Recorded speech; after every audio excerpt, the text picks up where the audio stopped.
Este podcast tem o apoio de Motorola for Business, soluções completas de mobilidade corporativa com smartphones ultra resistentes, segurança ThinkShield e gestão inteligente. Mais produtividade, sustentabilidade e proteção para sua empresa. Olá pessoal, tudo bem? Aqui é Samuel Possebon, editor da Teletime. A gente está de volta com mais um episódio do nosso Boletim Teletime, nosso podcast diário com as principais notícias do mercado de telecomunicações, hoje trazendo os destaques dessa quarta-feira, dia 11 de junho de 2025, e na verdade encerrando a nossa semana de cobertura, porque como eu estou aqui nos Estados Unidos, em San Diego, como vocês podem ver aqui por esse bonito cenário, mas retornando ao Brasil, a gente não vai ter condições logísticas de fazer o nosso boletim amanhã, portanto, a gente só retoma na segunda-feira. Então, aguardem aí que durante o final de semana a gente sobe aí um balanço do que aconteceu nesses últimos 2 dias da semana. Mas hoje a gente vai trazer os destaques dessa quarta-feira, que também foi cheia de notícias, cheia de informação também aqui dos Estados Unidos, para fazer um apanhado geral daquilo que a Teletime trouxe, analisou e informou todos vocês. Vamos começar com a notícia mais importante do dia, na verdade, é o Supremo Tribunal Federal formando maioria com relação à questão da responsabilização de plataformas, debate esse que diz respeito à constitucionalidade do artigo 19 do Marco Civil da Internet. Alguns ministros votaram, completaram, portanto, a maioria nessa discussão, que é uma discussão fundamental hoje, quando a gente fala de regulação do ambiente digital, regulação do ambiente da internet, responsabilização das big techs e das plataformas de internet, e o que a gente teve, por enquanto, é um resultado parcial de 6-1, ainda faltam alguns ministros votarem, então a gente deve ter alguma mudança, talvez nesse placar, mas a maioria já está formada, e o que a gente já sabe é que as plataformas digitais vão ser, a partir de agora, responsabilizadas em relação aos conteúdos que são publicados. O artigo 19, que isentava essas plataformas de qualquer tipo de responsabilização, não deve ficar como está, mas a gente ainda não sabe como vai ficar, porque cada ministro votou de um jeito, com uma interpretação diferente, com uma sugestão diferente de como que deve ser aplicada essa nova regra, e, portanto, eles ainda vão ter que fazer uma pactuação, um entendimento. De maneira bem geral, porque cada voto é um voto, mas a discussão fica sobre a responsabilidade deles de fazerem um acompanhamento prévio e uma retirada daqueles conteúdos que sejam considerados danosos, uma necessidade ou não de notificação judicial para que isso seja feito, e qual é o escopo da responsabilidade deles, se isso se aplica a conteúdos jornalísticos, se aplica a conteúdos que possam representar crime contra a honra. Cada ministro votou de uma maneira diferente, ali inclusive no nosso boletim a gente traz a matéria completa, com todo o detalhamento do voto de cada um dos ministros que trouxe a manifestação nessa quarta-feira. Mas de qualquer maneira é um assunto super importante, a gente sabe que isso também tem repercussões para o setor de telecomunicações, porque a Anatel acaba sendo responsável por executar muitas dessas ordens quando judicialmente existe uma determinação de um bloqueio, por exemplo. Então, à medida que essa questão for tratada diretamente pelas Big Techs, ou que isso seja encaminhado para a Justiça, ou seja encaminhado para a Anatel para resolução, a gente pode ter, inclusive, a necessidade aí de que os atores de telecomunicações entrem no circuito para executar determinados tipos de ordem. Mas, de qualquer maneira, isso aqui diz respeito especificamente aos conteúdos e à responsabilidade das plataformas das redes sociais. Então, foi um marco muito importante aí no debate do Marco Civil. Essa era uma cláusula super relevante desde que o Marco Civil foi aprovado lá em 2013, e agora, nessa discussão sobre constitucionalidade, uma interpretação bastante diferente e bastante impactante aí do artigo 19. Então, é um ponto aí que fica para observação a partir de agora, e claro que a gente vai analisar essas repercussões. Outra notícia importante que a gente traz no nosso boletim de hoje é uma manifestação bastante crítica e bastante dura da FENINFRA, a Federação que representa as empresas de infraestrutura de telecomunicações, instalação de rede, manutenção de rede, e também as empresas de atendimento, Com relação às medidas que o governo tem proposto para o ajuste fiscal, né, e o ajuste das contas públicas, né? O governo inicialmente tinha proposto um aumento de IOF, houve uma manifestação muito dura da Conexis, claro, de outros setores econômicos aí, com relação a essa medida, a ponto do governo ter que recuar, negociou, pactuou com o Congresso um novo pacote de medidas que também trouxe aumentos na carga tributária, especialmente, né, na tributação de alguns títulos voltados para o segmento de atividades agrícolas e para o segmento de infraestrutura de construção civil, né, de títulos imobiliários. E aí agora também essas medidas estão recebendo críticas bastante severas aí de setores produtivos, inclusive com dificuldade do governo de fazer maioria ou de fazer base no Congresso para defender essas medidas, mas a FENINFRA, especificamente no seminário de liberdade econômica, que foi realizado em Brasília, que teve participação aí do presidente da Câmara, onde ele deu as declarações mais duras com relação ao Ministério da Fazenda, a Vivian Suragi, que é a presidente da FENINFRA, foi também muito crítica com relação a essas medidas, e um ponto geral aqui colocado pela executiva é que o governo precisaria se preocupar com a redução dos gastos públicos e não com o aumento da carga tributária. A FENINFRA já está com críticas bastante contundentes em relação à reforma tributária que foi aprovada no governo, que no entendimento da FENINFRA traz um aumento significativo para o setor de serviços e com impactos para o setor de telecomunicações. Também tem uma crítica muito grande à reoneração da folha de pagamento, né, que é a reversão da política de desoneração que foi estabelecida ali no período da pandemia e que agora está sendo revertida, né, progressivamente, ano a ano, mas que a FENINFRA também entende que traz um prejuízo muito grande para o setor de serviços e, inclusive, defende que haja um ajuste dessa tributação sobre os setores produtivos para equalizar isso, porque alguns setores pagam uma folha de pagamento, um tributo sobre a folha de pagamento muito mais elevado do que outros, então eles pedem uma equalização disso, mas especificamente agora com relação a essas medidas do governo, a FENINFRA fez coro aí a outros setores, como do agronegócio, setor de construção civil, e claro que isso repercute, né, do ponto de vista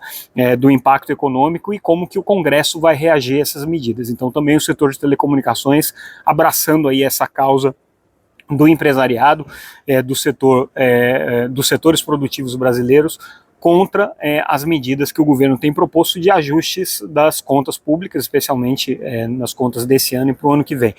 O governo fala em medidas estruturais, mas as propostas que foram colocadas até então e que haviam sido debatidas aí com as lideranças do Congresso só falam de aumento de receita na frente da arrecadação e não no corte de despesas. Por isso aí uma reação bastante dura aí desses setores. Um outro ponto que a gente traz no nosso boletim de hoje, outra notícia importante, é a marca atingida pela SIGA Antenado, que é uma espécie de uma marca comercial, vamos dizer assim, do trabalho que tem sido feito pela entidade administradora das obrigações da faixa de 3,5 GHz, a EAF, com relação à questão da limpeza da faixa de 3,5, especialmente naquilo que causa interferência com os sistemas de recepção de TV aberta via satélite. Houve um esforço aí de liberação da banda C de satélite que poderia sofrer e causar interferências no 5G. Nesse processo, o governo distribuiu uma série de kits de recepção para que os usuários de TV aberta via satélite pudessem migrar para a banda KU. Foram ao todo 5 milhões de kits distribuídos, e essa é a marca comemorada aí pelo governo, praticamente concluindo essa primeira etapa. Sobrou dinheiro, a gente já trouxe essa notícia aqui quando a gente analisou o mercado de banda KU como um todo, né? Lembrando que são 5 milhões de kits que foram distribuídos pelo governo, mas houve 10 milhões de kits que foram adquiridos no mercado, né? Então, portanto, o mercado de TV aberta via satélite hoje é de 15 milhões de terminais de banda KU no Brasil inteiro, que é uma marca aí bastante significativa. A política pública em si, a primeira etapa foi concluída agora, sobrou dinheiro, existe a expectativa ainda de distribuição de pelo menos mais 600 mil kits que podem ser distribuídos com as sobras dos recursos que foram contemplados, mas é uma marca importante, que foi comemorada agora pelo Ministério das Comunicações, pela EAF, a Anatel também como parte importante aí desse processo, apesar de agora não ter mais poder de definição, né, de quais são essas políticas, porque o Ministério das Comunicações é que está com as rédeas aí do processo, né, de determinação das diretrizes, né, que vão ser colocadas ali para a EAF, mas todos esses atores aí comemorando esse momento e essa marca que foi atingida pela EAF. É mais uma política pública que acabou sendo implementada com recursos do leilão de 5G. A gente lembra que quem está pagando essa conta, no final das contas, é a sociedade com o espectro que foi leiloado e as empresas de telecomunicações ao adquirirem esse espectro, né? Então houve aí vamos dizer, uma parceria público-privada, né, na completude aí dessa política pública. A gente traz também uma entrevista com o Chief Strategy Officer da Motorola Mobility, Sudhir Chadaga, em que ele comenta um pouco a estratégia da Motorola, que é uma marca super renomada e tradicional no segmento de handsets, de celulares, para o mercado corporativo, para o mercado B2B. A gente lembra que a Motorola é patrocinadora aqui desse nosso podcast, mas essa entrevista não tem nenhuma relação com esse patrocínio. Na verdade, é uma entrevista interessante para a gente entender a estratégia de uma empresa que vem lá dos anos 90 como pioneira no mercado de celular, durante um tempo passou por processos de fusão, aquisições, incorporações, separações. A Motorola foi adquirida durante um período pelo Google, depois o Google vendeu a marca Motorola para a Lenovo, e hoje a Motorola faz parte desse grupo que tem focado na integração entre dispositivos como PCs e servidores e o segmento mobile com os handsets. É hoje um grupo super relevante no mercado residencial. A Motorola talvez a terceira maior produtora, terceira ou quarta maior produtora de handsets no mundo. Tem uma posição relevante no Brasil, né? No Brasil eles já ocupam a terceira posição entre o market share aí do mercado móvel, e tem crescido muito no mercado corporativo, no mercado empresarial. E como que se dá essa estratégia de crescimento no mercado empresarial? Se dá através da integração com a Lenovo, através da parceria com as operadoras de telecomunicações, mas um detalhe importante que o Sudhir comenta nessa entrevista, é que o segmento empresarial, ao contrário do que era há algum tempo atrás, quando a gente falava muito de celulares robustos, celulares resistentes a danos, né, que pudessem aguentar cargas de trabalho intensivas, isso tudo continua sendo verdade, mas agora adiciona-se duas camadas a isso. A primeira é de inteligência artificial, que não tem como a gente não falar do segmento móvel hoje sem falar de inteligência artificial e aplicações e agentes de inteligência artificial que rodam dentro dos handsets, mas também numa camada, vamos dizer assim, fashion, né? O segmento empresarial também demanda celulares que sejam bonitos, que sejam atraentes, que sejam elaborados do ponto de vista de design, e isso porque o usuário corporativo é também um usuário residencial e ele quer ter essa mesma experiência. Então, essa análise que o Sudhir faz nessa entrevista é interessante para a gente notar o que é hoje o segmento corporativo. Não é só aquele segmento tradicional voltado para o técnico de TI, mas ele pensa também todas as camadas e todos os diferentes perfis dos profissionais que hoje estão demandando, né, esse tipo de serviço no ambiente corporativo. Interessante essa entrevista por conta dessas nuances aí que acabam aparecendo.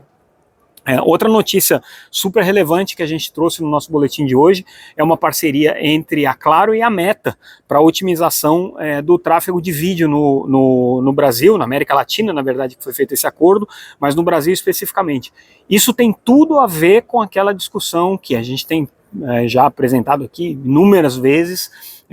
do fair share ou do network fee, ou de uma cooperação entre as empresas de internet e as empresas de telecomunicações, para que o tráfego de dados gerado pelas aplicações digitais não seja um problema para as redes. A gente já viu a Meta fazer um acordo parecido na Espanha, com a Telefônica de Espanha, na Inglaterra, na Alemanha, se não me engano, também houve um acordo parecido desse tipo, que, ao contrário de ser um acordo de imposição ou de cobrança ou de taxação da empresa de internet, existe um esforço de cooperação para criar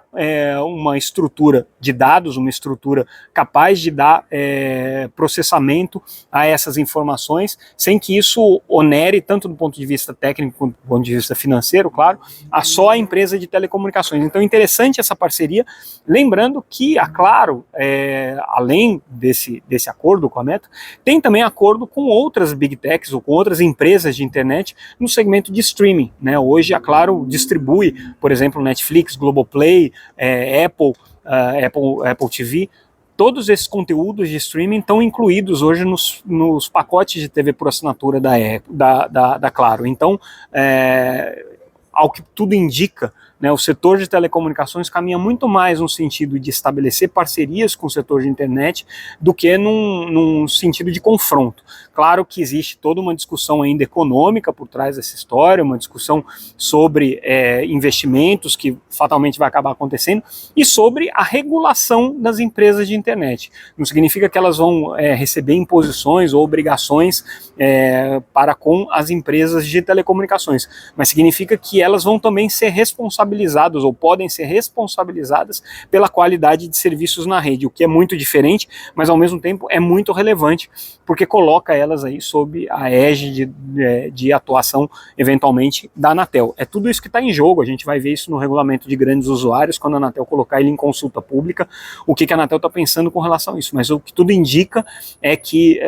o caminho a ser adotado é meio por aí. Quer dizer, colocar as empresas de internet também com responsabilidade sobre a qualidade do serviço que chega ao consumidor final, e não só as empresas de telecomunicações. Elas já fazem isso, claro, através das CDNs, através dos data centers, através dos cabos submarinos, mas de maneira voluntária, sem ter o enforcement do regulador por trás. Talvez isso seja aí a grande novidade que mude. Agora, do ponto de vista de negócios, com o setor de telecomunicações, as parcerias já estão surgindo, já estão aparecendo aí.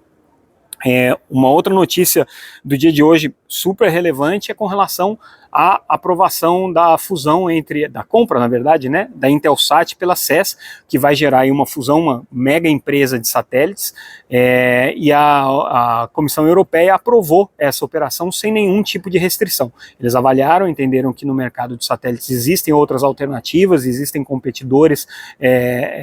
que podem, né, fazer frente a essa nova empresa que surge, e não viram nenhum problema. Essa operação ainda não foi concluída, porque depende principalmente ainda da aprovação das autoridades norte-americanas, é onde normalmente a coisa complica mais, mas tudo indica que nas próximas semanas, aí, talvez no próximo mês, a gente já veja essas duas empresas finalmente consolidadas, ou pelo menos, né, autorizadas a iniciar o processo de consolidação. É uma fusão importante, de coisa aí de 3 bilhões e meio de dólares, né, que vai criar uma mega operação de satélites. Claro que a intenção aí por trás é fazer frente às novas constelações de satélites, especialmente as constelações LEO, né, e mais especificamente aí a Starlink, que foi quem causou toda essa disrupção no mercado, esse novo reequilíbrio aí de forças no mercado, trazendo essas novas variáveis aí que estão gerando as movimentações aí no setor de satélites, né? Agora vamos falar um pouquinho sobre o evento aqui em San Diego, que a gente acompanhou, o evento da Cisco. A gente viu muita discussão sobre essa questão de inteligência artificial, sobre a questão de segurança das redes e como que tudo isso tem que ser gerenciado dentro do contexto das redes de tráfego de dados, né, das redes IP, especificamente também das redes de telecomunicações. Interessante que a gente teve uma conversa com os executivos da Cisco com relação a como que isso se reflete na América Latina, onde a gente tem uma situação bastante atípica em relação a outros países, que é a grande pulverização de provedores de serviços, né, de provedores de acesso à internet, provedores de conectividade. Isso acontece principalmente no Brasil, né, a gente sabe que mais da metade do do número de assinantes de banda larga no Brasil está vinculado a a pequenos operadores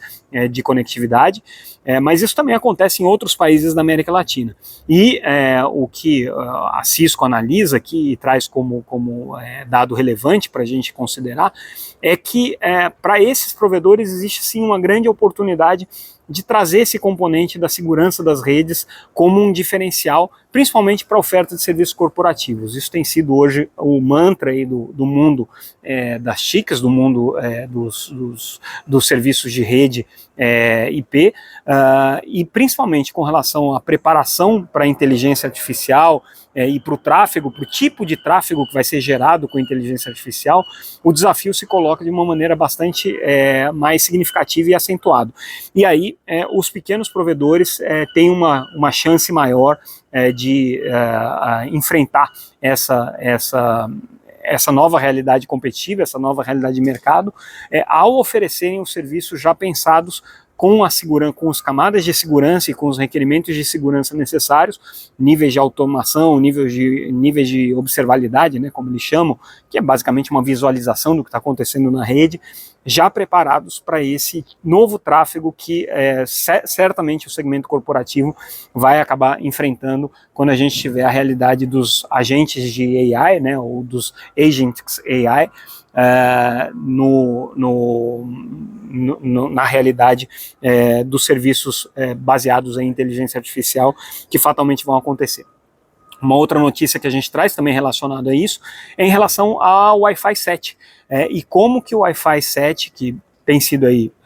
já trazido ao mercado desde o final do ano passado. A Cisco apresentou os primeiros aparelhos já rodando com Wi-Fi 7 no final do ano passado, como que isso pode servir como um complemento e como um desafogo, vamos dizer assim, para as redes de 5G. Hoje, a grande aposta da Cisco é que o Wi-Fi 7 vai ser o caminho natural para que as operadoras de 5G possam oferecer serviços de qualidade também dentro do ambiente doméstico, num modelo aí de Wi-Fi offload, o que passa pelo Open Roaming, né, a possibilidade de você conseguir fazer o roaming do Wi-Fi de maneira aberta, e passa também pelas novas características que o Wi-Fi acaba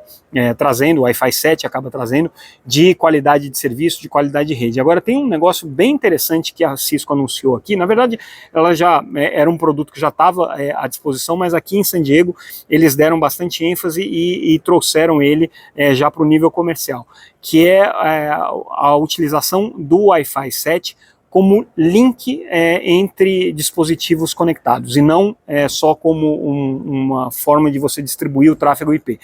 Isso faz com que essa conexão por Wi-Fi 7 possa ter garantia de qualidade e possa ter padrões de operação muito similares ao 5G. A Cisco não tem visto, por exemplo, o 5G ser adotado de maneira massiva pelo segmento empresarial, pelo segmento corporativo, como se esperava, né? Claro, existem redes privativas de 5G, mas a adoção tem sido mais lenta porque é uma rede complexa, é uma rede de difícil instalação, e a Cisco entende que o Wi-Fi é muito mais simples nesse sentido. E aí, com essa tecnologia de link Wi-Fi, você consegue segregar o tráfego dentro de uma rede Wi-Fi, utilizando uma canalização de Wi-Fi, criando essa conexão direta, meio que substituindo a conexão de 5G dentro desse ambiente de uma empresa, por exemplo, né? E você consegue garantir qualidade de serviço, você consegue garantir níveis de entrega e qualidades, parâmetros de qualidade comparáveis ao 5G. Então, quando a gente fala, por exemplo, de redes privativas 5G e quando a gente fala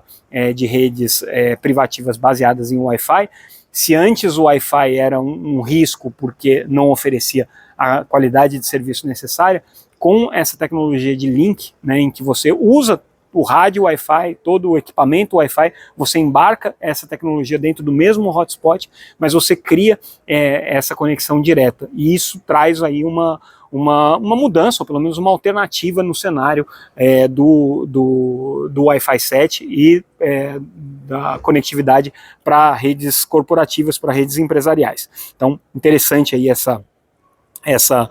notícia que a gente traz. E a gente traz mais um monte de notícia, tá? Eu não vou ler todas aqui, não vou comentar todas elas, porque senão a gente vai ficar até amanhã falando. Então, já fica a dica, se você não entrou ainda no nosso site, entra lá no www.teletime.com.br. Tudo isso que a gente comentou aqui está lá disponível, tem mais um monte de matéria que eu não comentei aqui, que está lá disponível também, a gente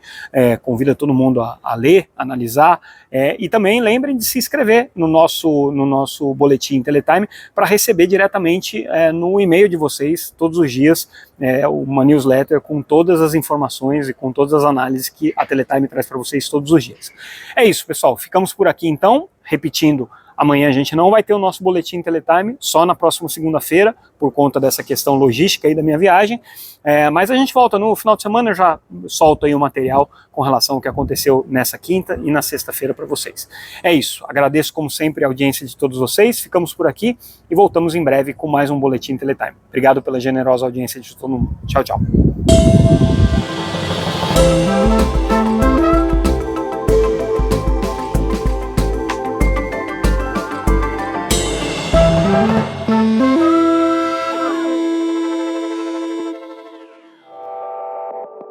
Este podcast tem o apoio de Motorola for Business, soluções completas de mobilidade corporativa com smartphones ultra resistentes, segurança ThinkShield e gestão inteligente. Mais produtividade, sustentabilidade e proteção para sua empresa.